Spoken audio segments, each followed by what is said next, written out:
What's good, guys? Fantasy Joe back with my Week 9 running back rankings, half-point PPR. As always, if you guys are new to the channel, make sure you hit that subscribe button.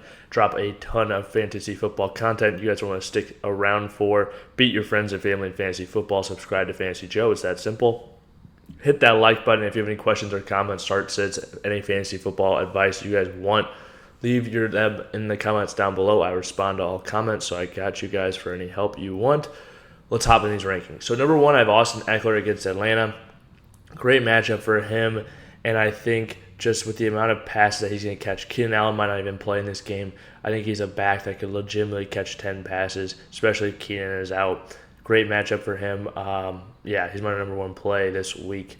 And it's honestly not super close either. I think Derrick Henry could have a great game against Kansas City, but I also think he could have a skunk because I think Kansas City is going to come out and solely try to stop the run. That's what they typically do when they play the Titans. But, number three, Alvin Kamara against Baltimore.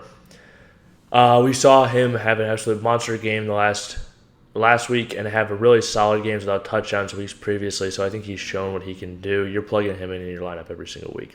4, Josh Jacobs against Jacksonville. Strong matchup for Josh Jacobs. I expect a big bounce back in this game. I think they're going to get back to what works so well for them, and that's running the ball with Josh Jacobs. Number 5, Travis Etienne against Vegas. Great matchup for him. He's an explosive back. As long as he is healthy in that role, he's a stud. 6, Aaron Jones against Detroit. Great matchup for him. We saw him rush for over 100 yards last week against Buffalo in a tough matchup, got 20 carries. I think he's going to continue to get just a ton of carries moving forward, especially if Allen Lazard is to miss. He could catch 5 or 6 passes again against Detroit. And then with his touchdown upside, he could be the number one running back. 7, Joe Mixon against Carolina. Mixon is getting a ton of work on pace for over 70 receptions this year.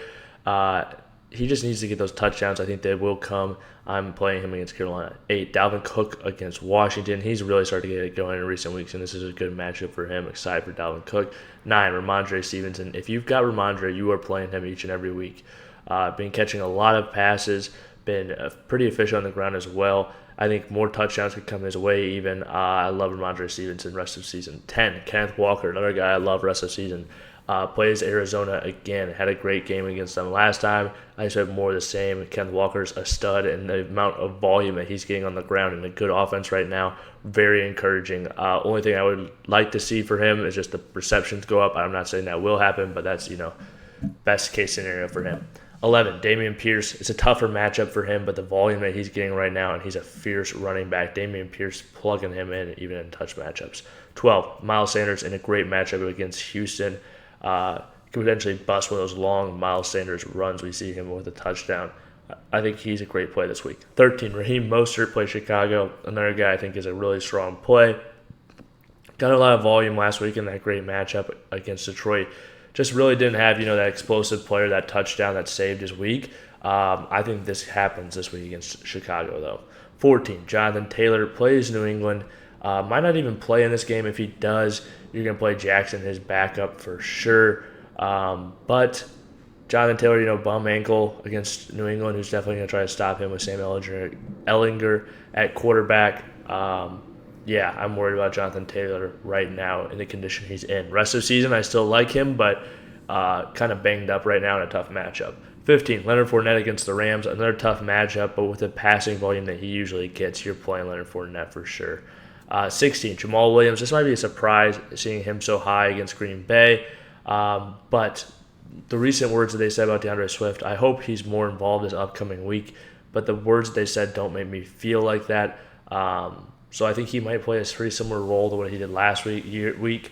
Hopefully, he gets 8 carries or something like that, 8 to 10 carries, and then can get his 4 or 5 receptions. That's what you hope he gets to, because once he's there, you're probably playing him each and every week. You're probably still playing him the way it is. But more about DeAndre Swift later. James Conner, if he plays against Seattle, I think that's a good matchup. I think he's got a good touchdown upside in that football game.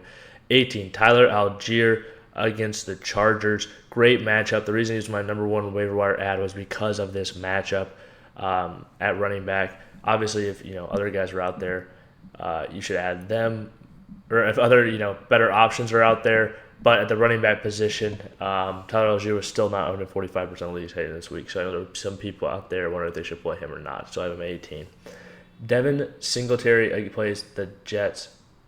I could see this being a game where if they can keep it somewhat close or somewhat low scoring, he could. I don't think it will be super close, but I still think Devin Singletary will get a lot of work, especially Nyheim Hines' first week back into the lineup. Now that they traded for him. 20, D'Onta Foreman. I know it's a tough matchup against Cincinnati, but we saw him be very productive the last 2 weeks. I think that trend could continue in this one after we saw the Browns run all over the Bengals, although the Browns are a much different beast. 21, David Montgomery against Miami. Montgomery hasn't gotten, the volume. The reason I have him a little bit ahead of Herbert is just touchdowns. I think he has a little bit tired touchdown upside. I think Herbert has a better chance at a big play in a big week, though. 22, DeAndre Swift against Green Bay. I talked about him earlier. Just not sure how involved he's going to be. He'd be a lot higher if I knew he was going to be full go, but we'll see how involved he is this week. It'll tell us a lot, hopefully, moving forward. Hopefully, it's just a little bit more than he was last week, and then we can think he's just being phased into this thing, and you can play him with more and more confidence each and every week.